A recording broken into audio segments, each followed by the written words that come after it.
Anda pasti sangat tahu 10 perintah Allah di Alkitab. Kita umumnya menganggap perintah-perintah itu sebagai nasihat yang baik, seperti jangan membunuh, jangan mencuri, hormatilah ayah dan ibumu, dan seterusnya. Dan itu hanya 10 perintah pertama saja. Padahal sebenarnya ada total 613 perintah. Dan semuanya diberikan kepada bangsa Israel pada zaman itu yang terdapat dalam 5 kitab pertama di Alkitab, yang dalam bahasa Ibrani disebut dengan Torah. Nah, kata Torah dalam bahasa Indonesia biasanya diterjemahkan sebagai Taurat, yang artinya hukum dan perintah, karena di dalamnya mengandung semua hukum dan perintah. Dan saat kita membacanya, kita bertanya-tanya, haruskah saya mematuhi sebagian perintah ini, ataukah semuanya? Lalu, apa sebenarnya tujuannya? Terjemahannya memang agak membingungkan, karena di samping kitab Taurat berisi berbagai hukum dan perintah, tapi pada dasarnya kitab itu berisi tentang kisah bagaimana Allah menciptakan orang-orang jenis baru yang mampu mengasihi Allah dan sesama dengan sepenuh hati. Dan ketika Yesus mengajarkan Taurat itu, dia berkata bahwa dia membawa kisah itu pada penggenapannya. Oke, ceritakan kisahnya kepada saya dan bagaimana hal itu digenapi. Jadi kisahnya diawali dengan Allah menciptakan manusia yang ternyata suka memberontak, dan Allah memilih Abraham untuk menjadi berkat bagi semua bangsa melalui keluarganya, yang berakhir di perbudakan di Mesir sehingga Allah menyelamatkan mereka. Kemudian di Gunung Sinai, Allah membuat perjanjian dengan bangsa Israel seperti sebuah kesepakatan. Dan semua hukum yang Musa berikan kepada bangsa Israel adalah syarat-syarat kesepakatan itu. Dengan kata lain, seperti undang-undang.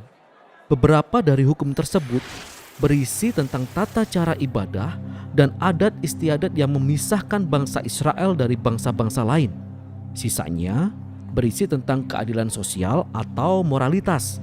Dan dengan mengikuti hukum-hukum ini, bangsa Israel akan menunjukkan kepada bangsa lain seperti apa Allah itu sebenarnya. Jadi, sisa dari isi Taurat itu adalah daftar hukum dan perintah secara lengkap yang Musa berikan kepada bangsa Israel. Tidak. Sisa dari isi Taurat hanyalah kelanjutan kisah saja. Dan 613 perintah tadi hanyalah beberapa pilihan dari undang-undang yang asli, yang bahkan ini pun telah dipecah-pecah dan ditaruh di titik-titik strategis dalam kisah itu. Nah, perhatikan ini. Karena Anda akan melihat pola yang sangat jelas. Musa memberikan hukum-hukum yang pertama kepada bangsa Israel. Jangan menyembah Allah lain, jangan membuat patung. Dan tepat setelah itu, ada kisah tentang bangsa Israel melanggar perintah-perintah itu. Mereka menyembah anak lembu emas. Lalu Musa memberikan beberapa perintah lagi. Lalu kita dapati lagi kisah-kisah tentang pemberontakan, beberapa perintah lagi, pemberontakan lagi, beberapa perintah lagi, lebih banyak pemberontakan. Dan kita mulai melihat intinya. Benar, tidak peduli seberapa banyak perintah yang diberikan, mereka akan tetap terus memberontak. Karena itu, di kesimpulan kisah Taurat, Musa memberikan pidato terakhir kepada bangsa Israel ketika mereka bersiap untuk masuk ke tempat tinggal mereka yang baru, dan ia berpesan, "Aku tahu bahwa kalian tidak akan mengikuti seluruh perintah Allah. Kalian telah membuktikannya kepadaku dan kalian tidak mampu melakukannya." Musa berkata bahwa masalahnya ada pada hati mereka yang keras, sehingga mereka butuh hati yang baru yang telah diubahkan jika mereka ingin mengikuti perintah Allah dengan sungguh-sungguh. Dan Musa benar. Kisah itu berlanjut dengan kegagalan total bangsa Israel. Mereka masuk ke tanah perjanjian dan mereka melanggar semua perintah-perintah itu. Benar. Kitab-kitab berikutnya dalam tradisi Yahudi adalah 15 kitab para nabi. Para nabi mencoba merefleksikan kisah bangsa Israel. Contohnya, Yeskiel berkata jika bangsa Israel mau taat pada hukum Allah, Roh Allah perlu lebih dulu melembutkan hati mereka yang keras. Yeremia pun berkata, itulah saat di mana ketaatan akan perintah Allah tidak akan terasa seperti kewajiban, tetapi tertulis dalam-dalam di hati mereka.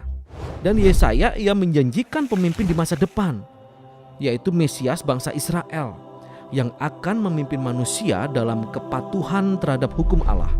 Dalam tradisi Yahudi, seluruh kitab ini disebut kitab para nabi, termasuk kitab sejarah, karena isinya merupakan kelanjutan kisah yang diceritakan dari sudut pandang para nabi. Oke, jadi kita punya hukum Taurat dan kitab para nabi. Dan mereka bercerita tentang satu kisah yang saling terhubung tentang kerinduan Allah untuk memberkati seluruh dunia melalui sebuah bangsa, yaitu bangsa Israel yang ternyata membutuhkan sebuah hati yang baru. Ya, dan Yesus melihat dirinya sendiri sebagai kelanjutan dari kisah itu. Ia sependapat dengan hukum Taurat dan kitab para nabi ketika ia mengajarkan bahwa dari hati manusia keluar hal-hal paling buruk dari sifat alamiah manusia. Hal ini seperti sebuah pengaturan bawaan dari hati kita untuk selalu menentang perintah Allah. Namun Yesus juga berkata bahwa Dia datang untuk mengatasi masalah itu seperti dalam kalimatnya untuk menggenapi hukum Taurat. Lalu, apa yang dia maksudkan dengan menggenapi hukum Taurat? Begini, awalnya Dia berkata bahwa tuntutan dari isi hukum Taurat hanya dapat dipenuhi dengan apa yang Dia sebut sebagai hukum yang terutama, bahwa kita harus mengasihi Allah dan sesama. Kelihatannya cukup mudah ya. Maksud saya, kita semua ingin mengasihi. Ya, kita pikir bahwa kita ingin mengasihi, tapi Yesus menunjukkan bagaimana kasih itu lebih besar tuntutannya dari yang kita sadari. Dia mengutip perintah, jangan membunuh. Dan Dia berkata, ya, tidak membunuh seseorang adalah hal yang baik untuk dilakukan. Tapi kemudian Dia juga berkata bahwa ketika kita memperlakukan orang lain dengan tidak hormat atau memelihara kebencian terhadapnya, kita juga sudah melanggar konsep moral Allah karena kita tidak memperlakukan orang tersebut dengan kasih. Lalu Yesus berkata, kasih yang sejati harus diberikan bahkan kepada musuh kita. Jadi, meskipun perintah ini terlihat sangat mudah, Yesus menunjukkan betapa hati kita saat ini tidak diperlengkapi untuk memenuhi bahkan perintah yang paling dasar sekalipun, yaitu untuk mengasihi orang lain. Wah, sungguh menyedihkan sekali kondisi manusia. Tapi ketika bangsa Israel gagal, Yesus membawa kisah ini pada penggenapannya. Sebagai Mesias Israel, Dia sungguh mengasihi Allah dan manusia dan menunjukkan kepada semua bangsa seperti apa Allah itu sebenarnya. Dia melakukannya melalui tindakannya yang penuh dengan belas kasih dan kemurahan. Dan puncaknya ketika Dia mati bagi musuh-musuhnya. Setelah kebangkitannya, Dia berpesan kepada para pengikutnya bahwa Dia akan mengirimkan Roh Kudus untuk mengubah hati mereka, sehingga mereka dapat meneladaninya dan memenuhi tujuan hukum Allah, yaitu untuk mengasihi Allah dan sesamanya. Sehingga ini akhirnya menggenapi kisah kitab Taurat dan kitab para nabi. Atau seperti perkataan Rasul Paulus, sebab barang siapa mengasihi sesamanya manusia, ia sudah memenuhi hukum Taurat.